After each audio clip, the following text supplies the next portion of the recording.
22 kilometre চওড়া chicken snake অতি স্পর্শকাতর ভারতের জন্য। এদিকে চীন বাংলাদেশে আধিপত্য বিস্তার করতে মরিয়া, ফের তারা কাজ করতে শুরু করেছে। আর এই পরিস্থিতিতে ভারত সাজো সাজো রব শুরু করেছে। এমনিতেই সীমান্তবর্তী এলাকাগুলিতে ভারত যথেষ্ট তৎপর, সেনা নামিয়েছে, পাশাপাশি বিভিন্ন ঘাঁটি তো রয়েছেই।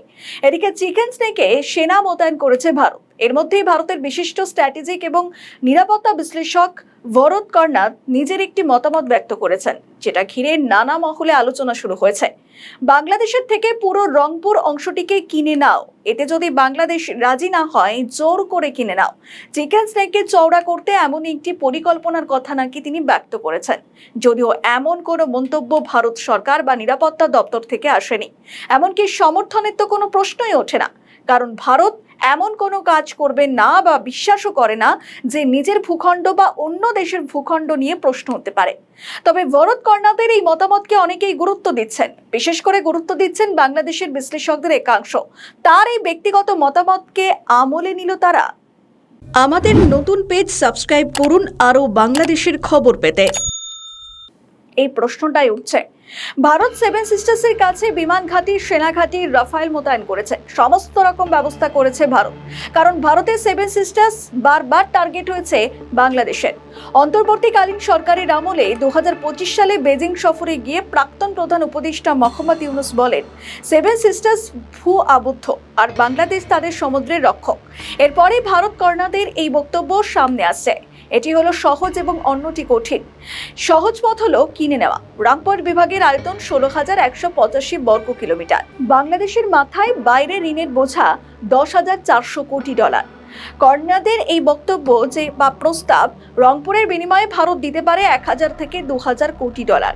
1803 সালে আমেরিকা যেভাবে ফ্রান্সের কাছ থেকে একটা বিশাল অংশ বা বিশাল এলাকা কিনে নিয়েছিল, ঠিক সেই মডেল এটি। রংপুর বদলে যাবে পশ্চিমবঙ্গের আসামের অংশ হয়ে, কারণ আসামের মুখ্যমন্ত্রী হেমন্ত বিশ্ব শর্মা এই অঞ্চল নিয়ে বেশি সরব হয়েছেন। বাংলাদেশ রাজি না হলে কমপক্ষে বাধ্যতামূলক চুক্তি খরচে চীনের সঙ্গে কোনো সামরিক সহযোগিতা থাকবে না। চুক্তি ভাঙলে সরাসরি সামরিক অভিযান। কঠিন পথে গেলে রংপুরে 1.5 কোটি বেশি বাসিন্দাকে বাংলাদেশে ঠেলে দেওয়া হবে। বিনিময়ে বাংলাদেশে থাকা হিন্দুরা আসবে ভারতে। কর্নাদের ভাষায় এটি একটি পরিচ্ছন্ন সমাধান।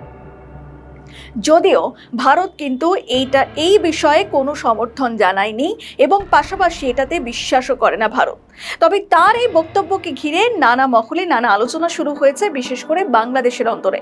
এই চিকেন স্নেক বা শিলিগুড়ি করিডোরের কথা কেন আসছে? জানা যাচ্ছে, চিকেন স্নেক থেকে মাত্র 135 কিলোমিটার দূরে লালমনিরহাট বিমানবন্দর, যেটি দ্বিতীয় বিশ্বযুদ্ধে সময় ব্যবহার করা হয়েছিল। আর সেই পুরনো বিমান ঘাঁটিটিকে নতুন করে সাজানোর উদ্যোগ নিয়েছে বাংলাদেশ। মূলত চীন সেখানে বিনিয়োগ করছে, আর চীনের কর্তারা সেটা পরিদর্শনও করছেন।